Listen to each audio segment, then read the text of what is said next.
it's the Mad Queen. Welcome into the Queen's Lair. I am doing another All About Heroes Spotlight video for the playlist. This time it is featuring Taylor. If you don't know, I am currently in the process of making one of these videos for every hero in the game. So if you are interested in learning more in-depth information about other heroes like this, check out that playlist on the main channel of my YouTube. Taylor is a win for hero that is also part of the hunter class. He's also one of the first heroes that you get in the beginning of the game. I believe you get your first copy 2 days in whenever you're able to purchase. There's basically like a box that is in the wasteland. It's only obtainable one time for 2,000 points, and I think it takes either 2 or 3 days of completing the wasteland to get enough points to buy this. So you do get him pretty early on. The great thing is Taylor can also be used in the late game as well. So if you invest into him in the early game, not only is he going to help you progress and go into the mid game, but also into the late game and still be viable in the end game. Taylor has a really interesting kit.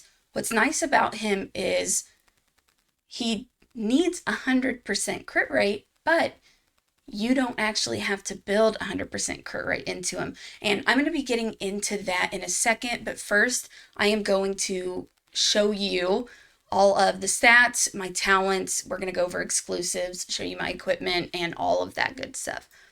As far as talents, I do have all of my talents totally maxed out on him. If you don't know, I max out all of the talents on my damage dealing units, including health and defense, because they're pretty squishy in general, and just by doing this, it helps them survive and stay alive, because it doesn't make sense to build in those stats into their equipment, because you can lose out on the more important stats that you need.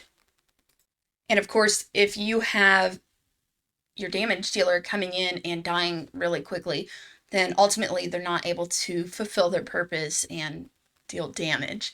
So that's why I like to do that. Overall, the stats I have on him currently are 734,000 health, 53,000 attack, and 5,200 defense. I will click on this and scroll a bit so you can see all of the other stats that I currently have. The ones that you really want to pay attention to are his attack, crit rate, and crit damage. Those are going to be the 3 most important stats to focus on for Taylor specifically. For his equipment, I do have 2 Sun Signet sets and 1 Hero set. So the Sun Signet sets stack, they both give an additional 15% crit rate, and then the Hero set is going to give an additional 15% attack.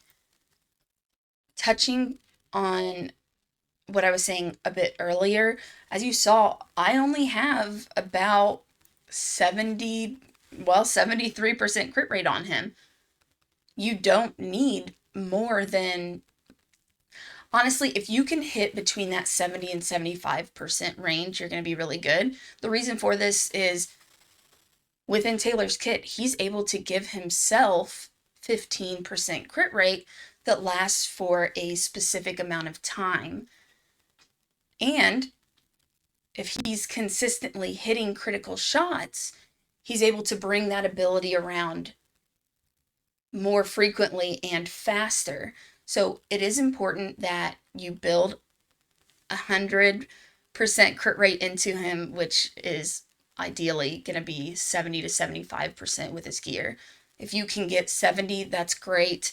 75 is going to be better because it's going to guarantee that he is always hitting critically, so he's always able to do his ultimate ability. And his ultimate ability is actually the one that increases or gives him extra crit rate, but also increases his overall damage. Taylor uses a bow, as you can see. It's pretty nice. He honestly, he kind of looks like oh, what's her name? From Kung Fu Panda.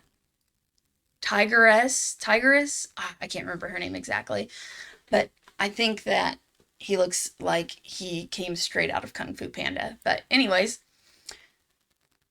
with his bow, he's able to shoot off multiple arrows at a time.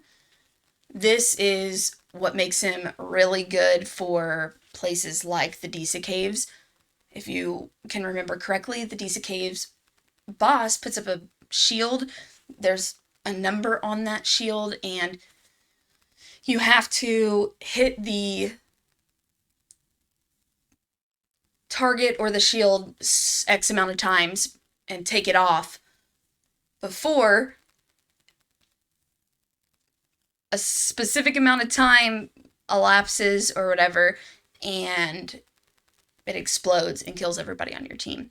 So he's really good in the Disa Caves for helping you take that shield down. He is able to hit more than one enemy at a time, and he's going to do increased or additional damage overall to enemies that he's already hit and inflicted with Tiger Flame, I believe. I'll go to the abilities quickly. There is, yes, Tiger Flame Arrow. He shoots a fire arrow at the nearest enemy. The arrow cannot penetrate enemies. It deals so much attack as damage to the enemy and inflicts Tiger Flame for so many seconds. So if Tiger Flame is already on them, then he's going to deal an additional amount of damage overall. I have had people ask, why not put him in a gluttony set? Because you do want him to attack quickly.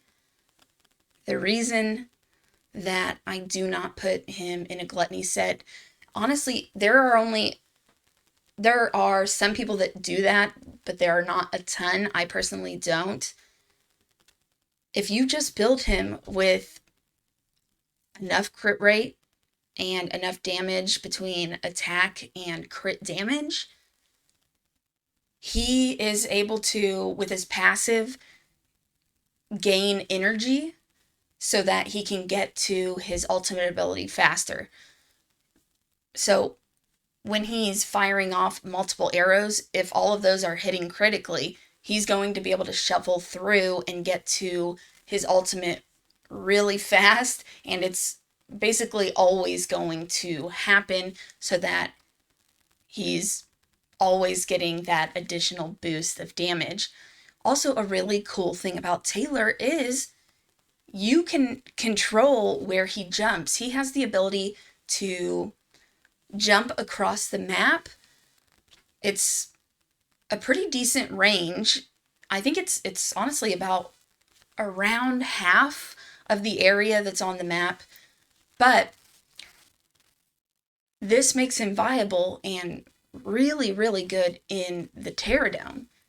There are no other ranged enemies that can actually be used and be helpful in the Terradome because he puts up a perimeter and you have to attack the boss from inside of that perimeter. If you attack from the outside, he takes an insane amount of reduced damage overall from the shots he takes. So when you control Taylor, you can make him jump into the bubble, and he does a lot of damage very quickly to that boss. Taylor alone was the reason I was able to get 215 in the Terradome and farm it consistently until I was able to get other heroes that were melee that could help out better for that spot specifically. And also I got to the point where I was getting lazy. I was like, man, I don't want to have to manual this boss every time because I love just being able to do auto fights and do it quickly because this is an auto game, and I love that you can get through all of your daily things fairly quickly. I put crit damage on his gloves, attack percent on both of the other two pieces here on the bottom, And then as far as the substats on these, I tried to go for crit rate, crit damage, and attack. You could, if you can't reach the 70-75% crit rate with crit damage gloves, use crit rate. That's a little bit more of a beginner's build. And honestly, you're going to suffer regardless if you're not hitting that crit rate percentage. It needs, I mean, it's very imperative, very important that you make sure he's hitting every shot critically. Whereas if you were to just build crit damage here or full attack percent without the crit rate, he's going to do less damage than if you were to just give up some of that attack percent and put crit rate in. You can also look to use 3 Sun Signet sets or whatever you have to do to get to that crit rate. As far as exclusives, I do have him in the Mythic stage. I am not going to be doing his Mythic exclusives yet, but I will be doing them at some point. I always like to talk about how you should prioritize each hero as far as doing their exclusives. For Taylor, I would say he is in the top half of heroes for actually deciding to go ahead and invest in the exclusives. You have to be choosy because this is a very, very rare resource in the game, one of the rarest, and it's hard to get a lot of these. If you're a free-to-play player, it may actually be a really good decision or option for you to invest in doing all of Taylor's exclusives. But if you have quite a few heroes, a lot of Triple S heroes, then just take him up to this point and he's going to be good for quite some time. Then whenever you get the more used and more important heroes exclusives finished, then you can move on to Taylor. But as far as elites go in general, I would say he's in the top 3 of doing their exclusives. So you can keep that in mind and do with that what you like. But as far as those exclusives, I'm going to go ahead and read through those so we can talk a bit about what you're going to get from actually investing into this.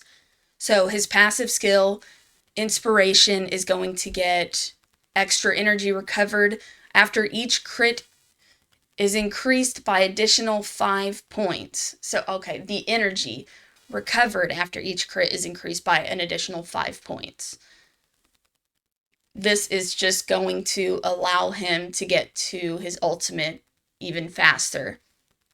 So, I think it starts off at, oh, I can't remember. I think it's like 3, maybe, or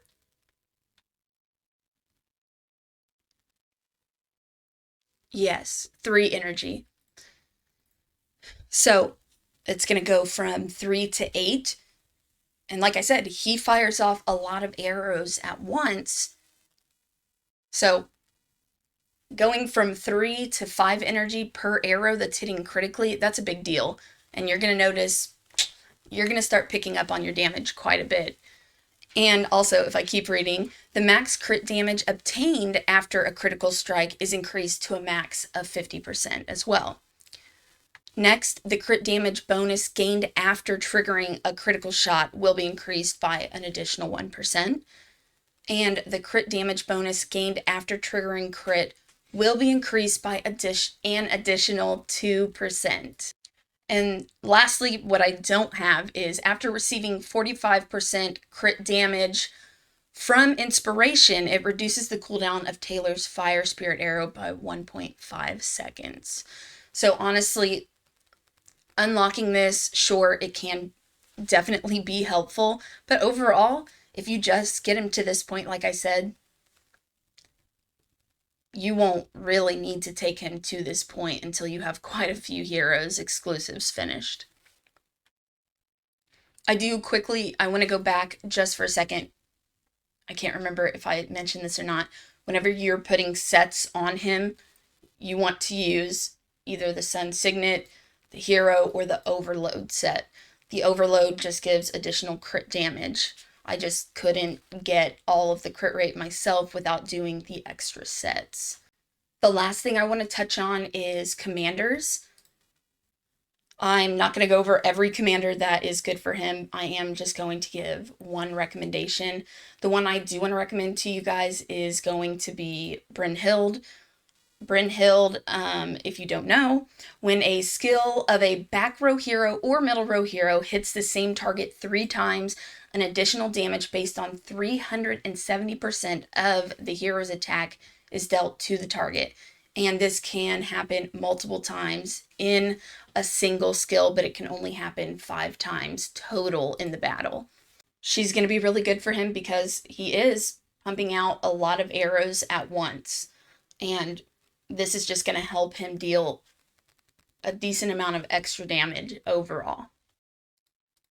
If you have any more additional questions or comments, let me know down below. I would love to know anything you guys have. Also, if you know or if you can think of any better ways for me to make this specific content any better for you guys, let me know, because this is for you. It's not for me. I want to make sure that the content is easy to understand, that it flows, and that I'm covering everything that I can. The only thing I'm not putting in these videos specifically is gameplay. And the reason I don't show their gameplay is because this is an idle game. And honestly, there are not many instances where you don't need to just have them totally auto everything. So for that reason specifically, I don't always show the hero in action. So if you have any other ideas, anything I could add into these, let me know. I would love to be able to improve this for you guys and for anybody that's looking for answers or help in general. Also, if you are a new player or an experienced player, join my growing Discord community. It's an excellent way for beginners to ask for help and for experienced players to give help. The link for that is going to be in the description. Thanks for watching, and I'll catch you in the next video.